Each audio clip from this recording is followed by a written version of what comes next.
வைகுண்டத்தில் லக்ஷ்மி தேவி சிந்தித்தாள். இன்று நான் யாருடைய வாழ்க்கையை மாற்றுவேன்? அவள் விண்ணுலகின் பொன் படிகளிலிருந்து இறங்கி பூமியை நோக்கி பயணித்தாள். ஒரு சிறிய கிராமத்தில் ஒரு ஏழை வாழ்ந்து வந்தான்.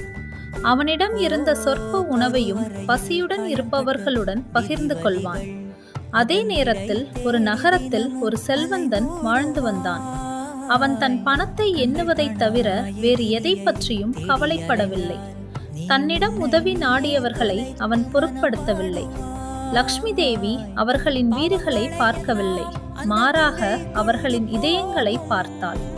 மேலும் உண்மையான செல்வம் யாரிடம் உள்ளது என்பதை அவள் கண்டறிந்தாள்.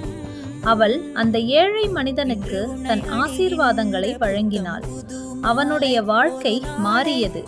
அப்போது ஒரு உண்மை உலகிற்கு வெளிப்பட்டது. லக்ஷ்மி தேவி வெறும் பணம் இருக்கும் இடத்தில் வசிப்பதில்லை, மாறாக நல்ல மற்றும் கருணையுள்ள இதயம் இருக்கும் இடத்தில் வசிக்கிறாள். ஈகையும் கருணையும் மேலோங்கும் இடத்தில்தான் உண்மையான செல்வம் காணப்படுகிறது. நீங்களும் நற்செயல்களை செய்ய வேண்டும். அப்போது லக்ஷ்மி தேவி நிச்சயமாக உங்களுடன் இருப்பார்.